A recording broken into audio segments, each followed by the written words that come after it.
बिस्मिल्लाहिर्रहमानिर्रहीम। Hello and अस्सलाम वालेकुम व्यूअर्स। मेरा नाम हमजा सी जस्टिस वाली है और मैं हान स्कूल वालपिंडी कैंपस पे वर्क की स्टूडेंट हूँ। आज हमारे साथ बहुत ही मुअज़्ज़िज़ गेस्ट मौजूद है जिनका नाम मीरत खालिद अल्लाह साहब अल्लाह वाला है। तो आज हम इनसे पॉडकास्ट करेंगे। तो सबसे पहले अस्सलाम वालेकुम। वालेकुम सलाम कतब रब्बुकुम अला नफ्सिही रहमा। ओके, तो आप हमारे व्यूअर्स को अपना शॉर्ट सा तारुफ करवा दें, जो व्यूअर्स आपको नहीं जानते वो आपको पहचान सके। मैं 10 साल का था।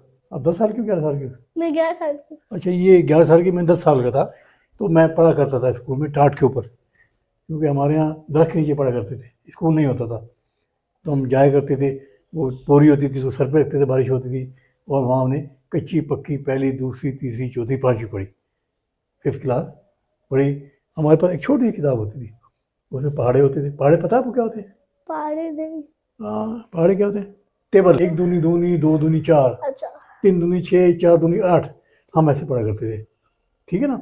और बड़ा याद करते थे, बहुत याद करते थे। क्लास में छुट्टी होती याद करते, खेलते थे, बंटे खेला करते थे।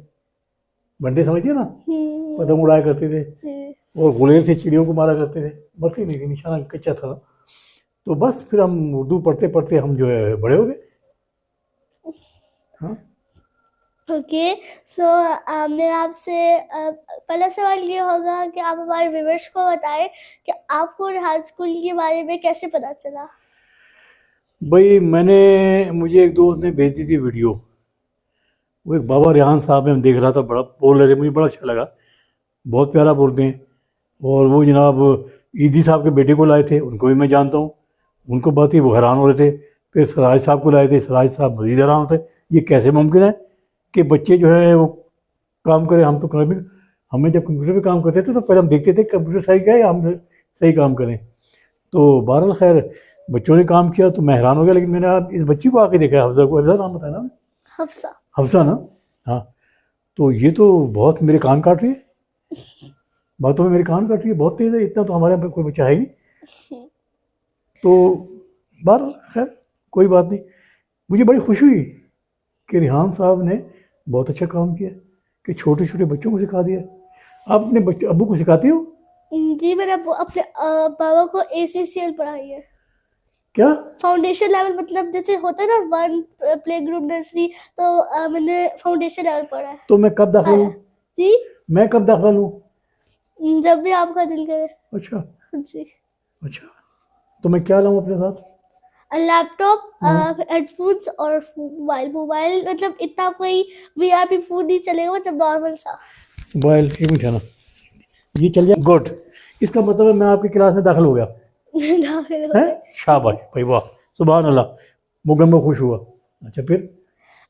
मैं आपसे अगला सवाल ये होगा फिर कि आप हमारे व्यूवर्स को बताएं कि आपको हमारे स्कूल, जो हमारा सिस्टम है स्कूल का, जो हमारे स्कूल में मतलब पढ़ाया जाता है, और आपको जो ट्रेडिशनल एजुकेशन का सिस्टम है, एजुकेशन सिस्टम, उसमें आपको फ़र्क मतलब डिफरेंट क्या लगता है?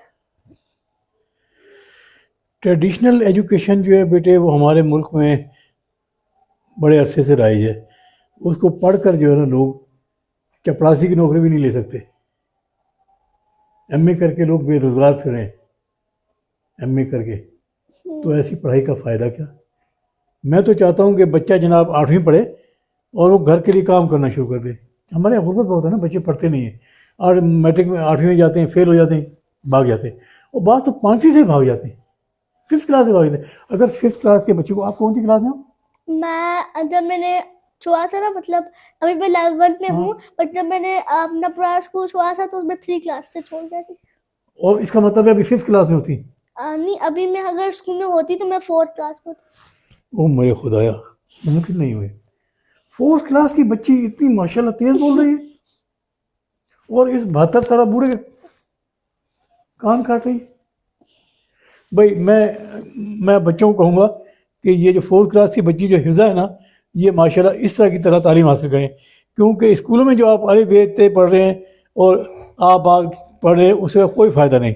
इस वक्त कंप्यूटर की दुनिया आ गई है, लोग कंप्यूटर से सितारों से आगे जहाँ ढूंढ रहे हैं, और हम अभी तक जो है आबाता में पड़े हुए हैं। हम चपरासी की नौकरी तलाश करें, क्लर्क की नौकरी तलाश करें। बुढ़ा होकर क्लर्क हो, जब रिटायर होता है तो उसको जितनी पेंशन मिलती है उसमें तो उसको गुजारा ही नहीं होता, वो कहता मैं फिर नौकरी करूँ। तो प्यारे बच्चों, ये ध्यान में बात रखो कि जो रेहान अल्लाह वाला ने जो मॉडल दिया है, मुझे नहीं पता लोग इसको कैसे समझते हैं, लेकिन मैं ये 72 साल बूढ़ा बेहतरीन मॉडल समझ रहा हूँ। अगर इसमें पढ़ के बच्चे जो है हफ्जा जैसे हो जाएं तो हमारे पाकिस्तान का मुस्तकबिल रोशन हो जाएगा, बहुत रोशन मैं देख रहा हूँ। सो मैं आप लास्ट में ये कहना चाहूँगी आपसे कि हमारे व्यूअर्स को कोई एडवाइस मतलब मैसेज देना चाहें तो। एडवाइस बेटे, बात यह है कि प्यारे बच्चों, दुनिया बहुत बड़ी है, बहुत दुख देती है, भूख का दुख होता है, गुर्बत का दुख होता है। आपने इस गुर्बत के जंग से दिल से लड़ना है, इस पे काबू पाना है। कैसे? जैसे ये बच्ची काबू पाने की कोशिश कर रही है, सीख कर पढ़ें, खेलने में वक्त ज़ाया ना करें, क्योंकि अगर आप अभी 10 साल आपने पढ़ लिया तो बाकी पूरी 72-60 साल जितनी ज़िंदगी होगी आप खेलते रहेंगे। मेरी उम्मीद है कि आप लोग मेरा मैसेज सुन रहे होंगे और आप सब जो है मुझे रिंग करेंगे। मेरा नंबर है 033655000208 और कहना है कि ये हफ्जा साहब के हमने शागिर्द से बात करनी है, तो मेरे मोबाइल नंबर पर आइए, मुझे व्हाट्सएप कीजिए और मुझसे पूछिए कि हम कैसे पढ़ेंगे, तो मैं आपको बताऊंगा। हफ्जा को बता के देखें, ये पढ़ रही है, ये सिखा रही है मुझे बाबे को, तो आपको भी सिखाएगी। खुदा हाफिज़, अल्लाह आप सबका निगहबान हो। सो व्यूअर्स, ये था हमारा पॉडकास्ट। उम्मीद करती हूँ आपको बहुत अच्छा लगा होगा। मिलते हैं किसी अदर पॉडकास्ट के लिए, तब तक के लिए अल्लाह हाफिज़। जाते हुए अपने प्यार से मुल्क के लिए एक छोटा सा नारा लगाएंगे, पाकिस्तान जिंदाबाद। जिंदाबाद।